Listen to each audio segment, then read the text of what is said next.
Voici un schéma qui va reprendre à la fois l'immunité innée et l'immunité adaptative dans ce rectangle ici.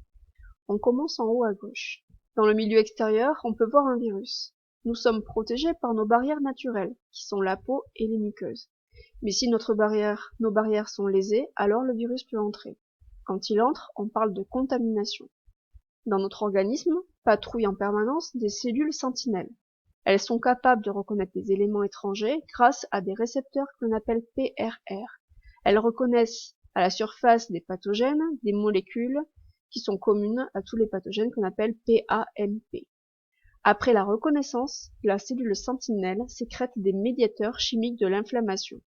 Ces molécules vont être responsables des 4 symptômes de la réaction inflammatoire aiguë: rougeur, gonflement, chaleur, douleur. L'objectif de la réaction inflammatoire aiguë est de permettre la migration de globules blancs ou leucocytes sur le lieu de l'inflammation, comme les granulocytes ou les monocytes qui se transforment en macrophages. Ces cellules phagocytaires sont capables de réaliser la phagocytose. Une fois la phagocytose réalisée, le phagocyte devient une cellule présentatrice d'antigènes. Ces cellules expriment à leur surface des motifs antigéniques associés à des molécules du CMH. Elles vont présenter l'antigène à éliminer à des cellules de l'immunité adaptative. Elles les présentent entre autres à des lymphocytes T4, qu'on appelle aussi helpers ou auxiliaires. Une fois la rencontre effectuée, la présentation effectuée, le LT4, qui possède le bon récepteur T, est sélectionné. Il va ensuite, en deuxième étape, se multiplier. On parle de prolifération clonale. Puis, troisième étape, il va se différencier en LT4 sécréteur d'interleukines. Les interleukines sont des molécules qui vont favoriser d'autres réactions. On figure ici en rouge leur action. On va voir quelle étape elle favorise. Je reviens à la cellule présentatrice d'antigène ici. Elle va aussi présenter l'antigène à un LT8. Il est donc sélectionné.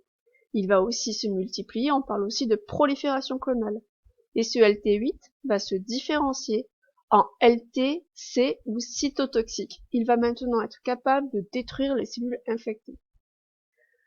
Ici, enfin, un lymphocyte B peut aussi avoir rencontré le virus libre dans les liquides du corps. Il est sélectionné parce qu'il a le bon anticorps membranaire pour reconnaître ce virus-là.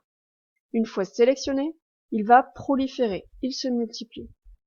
Puis, troisième étape, il va se différencier en plasmocytes. Ces plasmocytes sont capables de sécréter des anticorps. Ces anticorps vont circuler dans le sang, dans la lymphe, et lorsqu'ils vont rencontrer le virus, vont se fixer dessus et créer des complexes immuns. Je reviens aux interleukines fabriquées par les LT4, helpers ou auxiliaires.